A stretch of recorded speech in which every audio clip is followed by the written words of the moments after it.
और इस समय की एक बड़ी खबर बता दें, ईरानी कमांडर ने इजराइल को धमकी दी है, अमेरिका को धमकी दी है।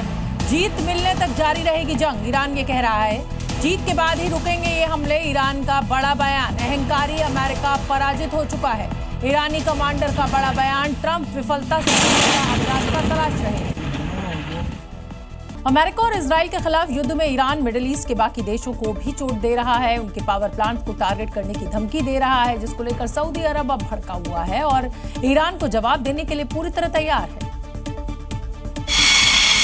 ईरान के हमलों के जवाब में अब सऊदी अरब ने भी तेवर दिखाने शुरू कर दिए हैं। सऊदी ने एक वीडियो जारी कर ईरान को ये बताने की कोशिश की है कि अगर ईरान ने सऊदी पर हमले बंद नहीं किए तो उनके पास युद्ध में उतरने के अलावा कोई दूसरा रास्ता नहीं बचेगा। ईरान के हमलों पर युद्ध की चेतावनी देते हुए सऊदी अरब ने एक वीडियो जारी किया, जिसमें सऊदी के फाइटर जेट टेक ऑफ करते नजर आ रहे हैं। इस वीडियो के जरिए सऊदी ने ईरान को ये बताने की कोशिश की है कि अगर उनके पावर प्लांट पर हमला किया गया तो उनके ये फाइटर जेट्स किस कदर दुश्मन के खेमे में विध्वंस मचा सकते हैं। उनकी मिसाइलें दुश्मन की धरती पर बारूदी तबाही मचा सकती हैं।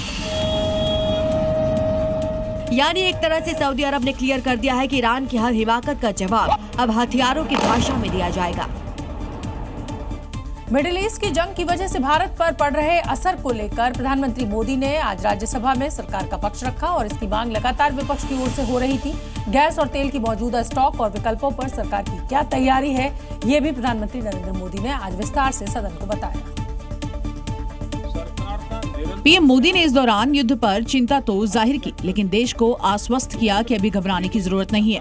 पीएम का इशारा विपक्ष पर था, जिनके तेल गैस पर पूछे जा रहे सवाल अफवाहों की शक्ल में जनता के बीच पहुंचे और गैस की बुकिंग सामान्य औसत से डबल हो गई। पीएम ने देश और देशवासियों को ऊर्जा के ही एक ही स्रोत पर निर्भरता को कम करने की सलाह दी और तैयारियां भी बताई।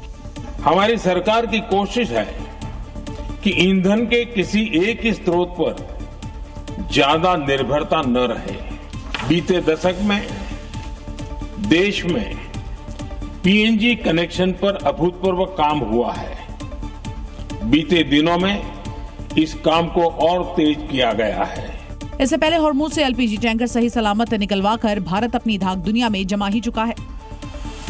और इस समय की बड़ी खबर, अमेरिका के राष्ट्रपति डोनाल्ड ट्रंप से प्रधानमंत्री ने जो बातचीत की है, अब उसको सोशल मीडिया प्लेटफॉर्म एक्स पर जानकारी दी गई है। मिडिल ईस्ट के हालात पर चर्चा हुई। भारत जल्द शांति के पक्ष में है, ये प्रधानमंत्री नरेंद्र मोदी ने सोशल मीडिया प्लेटफॉर्म एक्स पर लिखा है।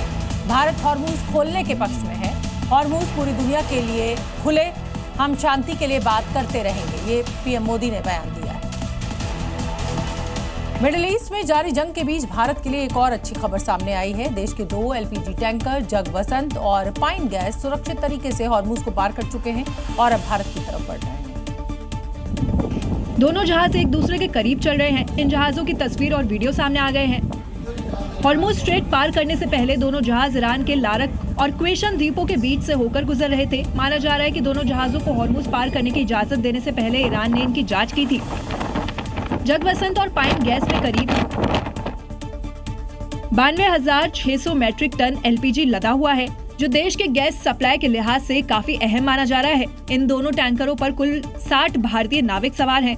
जगवसंत पर 33 और पाइन गैस पर 27 भारतीय मौजूद हैं।